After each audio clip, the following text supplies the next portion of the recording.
I'm gonna show a few different ways to set ropes. First one I'm gonna show is using extendo stick or pruning poles, be the same way. But I've got a steel carabiner for weight tied on with a bowline. Come up, give me a little tail like that. I'll tie a slip knot. I'll cinch that knot up real good so it don't slide down on my extendo stick. I tie a slip knot so if it gets caught in the crotch, I can pull it out real easy.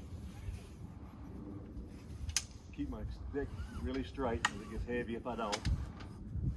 I can set a rope around 40, 50 feet with this. Sometimes it's better than dealing with the throw ball string.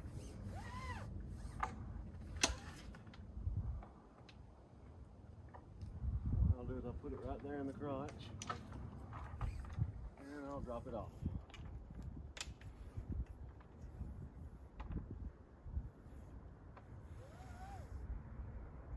Now once I get the carabiner, hold down on this, and I'll untie my slip knot by giving it a yank.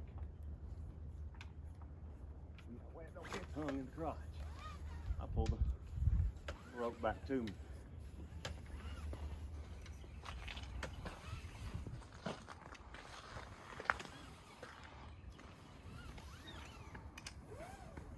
There you go, that's one of the ways to install a rope from the ground. Alright,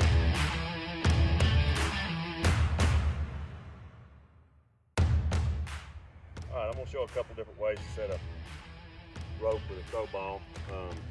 This takes a huge amount of practice to get good at, and very humbling experience trying to do it. Very important to have the throw ball bucket square in front of where you're shooting for, because if you have it left or right, the string will tend to pull left or right as it goes up to your missile target. There's several ways people throw. Some people just grip the rope like that and give it a toss. Some people tie a slip knot in it and either hold below the slip knot for grip, or they'll stick a finger in the slip knot and throw it.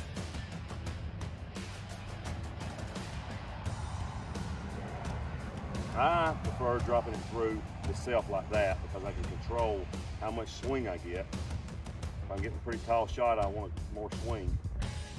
If I'm wanting a shorter shot, it's real easy for me to adjust, plus I don't have to end up with knots in my string. So that's the way I do it. Now a lot of people do it this way too, as a granny shot. But any way you do it, it takes a whole lot of practice to get good at it. So keep your eye on your target and make sure everything's clear so this thing hits somebody in the head, it really hurt them. So make sure that your whole work area is clear. Get it swinging, look at your target, and release.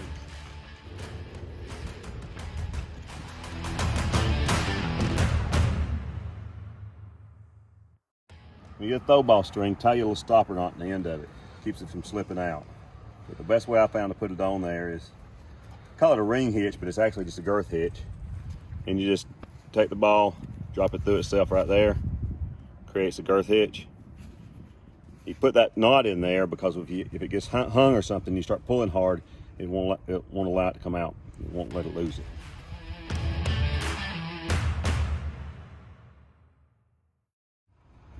Now we're going to talk about setting one with a big shot slingshot. First thing I want to go over with you on this, the worst accident that ever happened with McAllister was one of these breaking and it hit the guy in the face. It's real easy to avoid. You'll see people shoot it, they'll drop the ball in from this side and shoot it like this.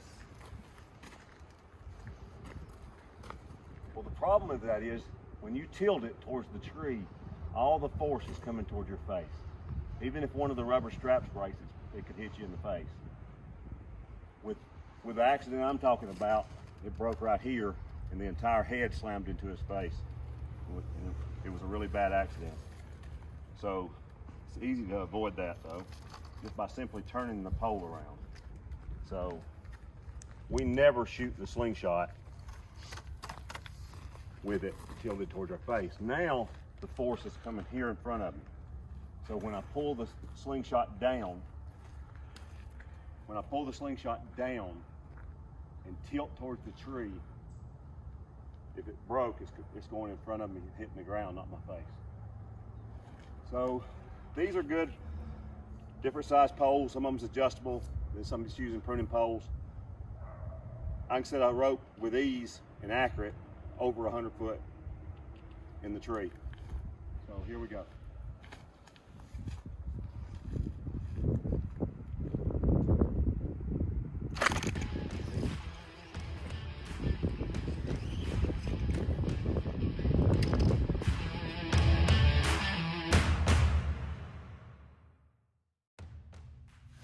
Now we've moved to the classroom so I can show it installing the rope onto the throw ball string and into the tree.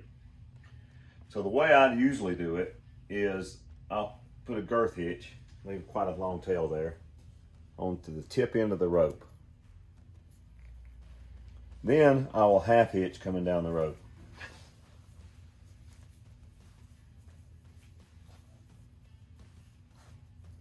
Then I tie it off at the end to keep everything nice and neat.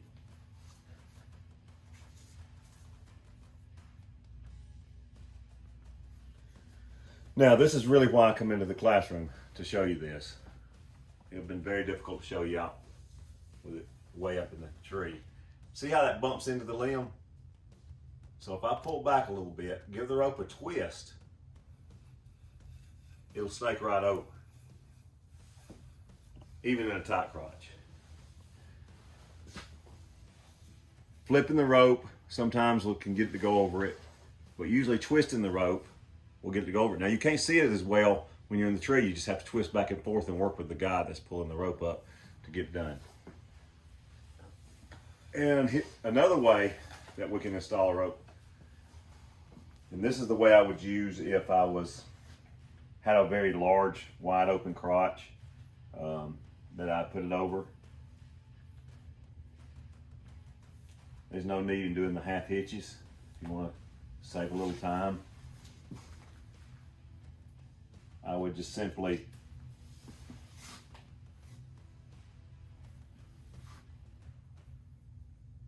either do a girth hitch or a clove hitch,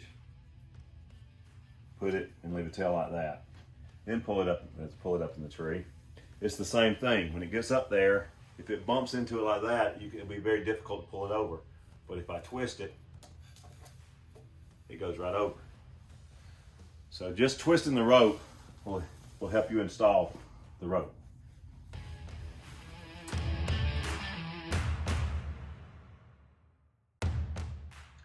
Now I want to show how to install a friction saver from the ground, which is this, and retrieve it from the ground. This is used mainly for DRT climbing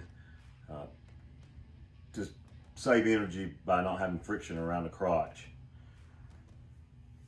They also make them for rigging, so you can install a false crotch from the ground for rigging on a tree that's soft that the rope may cut into, or you're going to do a whole lot of heavy rigging and it's going to damage the tree you're rigging off of. So they make these for rigging and for climbing, but I was going to show how to install it from the ground. You take your throw ball string and drop it through there. A little bit, please. Pull it a little bit, please. Then I'll put the throw ball back on to the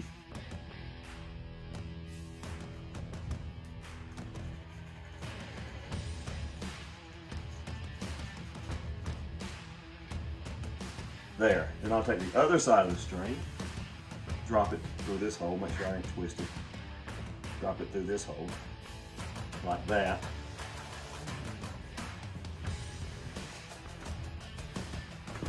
I would pull it up like this.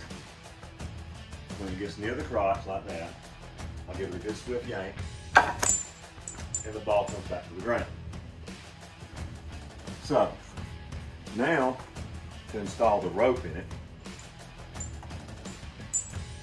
I go from the side of where the throw ball is. I take the throw ball back off.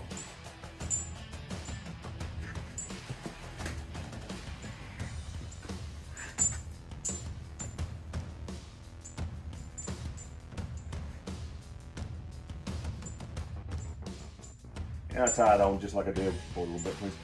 I tie it on just like I did prior to when I put it over the limb.